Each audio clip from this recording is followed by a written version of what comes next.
So in life, there are moments when you stop and ask yourself, how did I get here? Like, why am I standing here? Well, this is definitely one of those moments for me. And I find myself going back to the beginning, back to my roots. I was born to incredible parents, amazing parents who served as doctors in the Indian Army. I was the firstborn.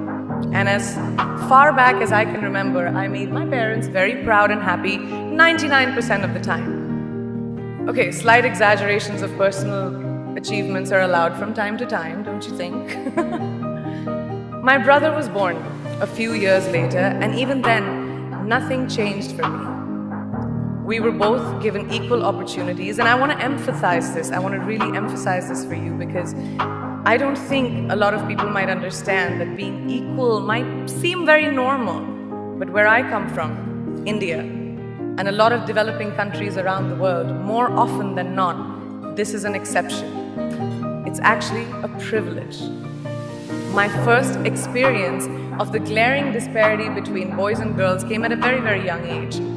I grew up in a middle-class family with extremely philanthropic parents who constantly reminded me and my brother how lucky we were and how giving back to those who were less fortunate was not a choice.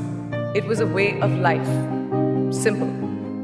I was 7 or 8 years old when my parents started taking me on these visits in a traveling clinic to developing communities around and villages around the city that we lived in called Bareilly.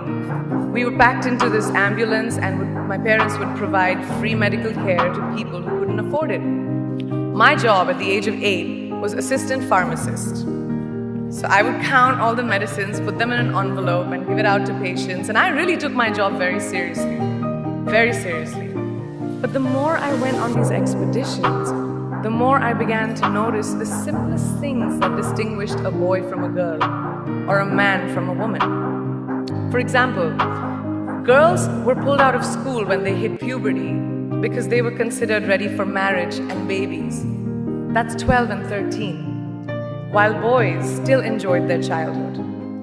Or basic human rights such as healthcare were denied just because they were women.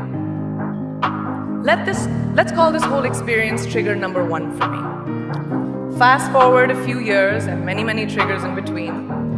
Like a producer-director, for example, early on in my career, I must have been about 18 or 19, telling me that if I didn't agree to the ridiculous terms or painfully low salary in his movie, that he would just replace me.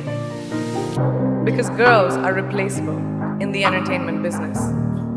That was a memorable one. Made me decide to make myself irreplaceable. But I think what really moved the needle for me and ultimately led me to create the Priyanka Chopra Foundation for Health and Education and around the same time partner with UNICEF was an encounter with my housekeeper's daughter. About 12 years ago, I came home from set early one day and she was sitting in my library reading a book. And she must have been 8 or 9 years old and I knew she loved reading.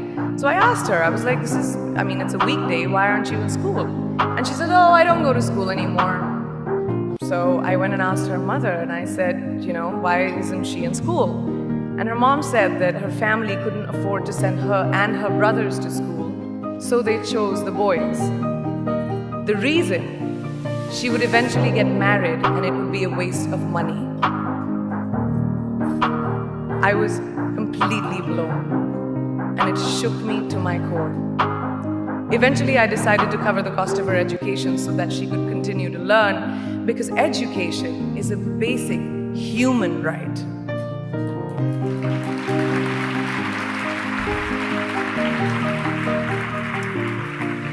And a huge necessity, especially today. From that point on, I was determined to make a difference in as many children's lives as I could, in whatever big or small way that I could contribute. There's a really, really beautiful quote that I read recently, and I think it's absolutely appropriate to explain what I'm trying to say today. The hand that rocks the cradle, the procreator, the mother of tomorrow, a woman shapes the destiny of civilization. Such is the tragic irony of fate that a beautiful creation such as a girl child is today one of the gravest concerns facing humanity. Girls have the power to change the world.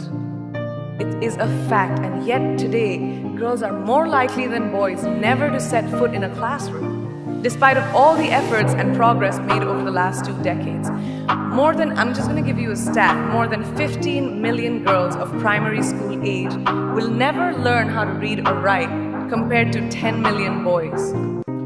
Primary school, it's the beginning of our future. Over the last 11 years, I have witnessed firsthand the incredible work that UNICEF does for children around the world, especially victims and survivors of child marriage, displacement, war, sexual violence. But there is still so much work to do. And for me, that is the fuel to my fire. The reason I am so committed to this cause, and that is where my passion stems from, because I know that a girl's education not just empowers families, but communities and economies. A result of her education, we all do better. It's just as simple as that. As entertainers and influencers sitting in this room, I feel that it's our social responsibility to be a voice for the voiceless, which is why I applaud each and every woman in this room for being such a badass.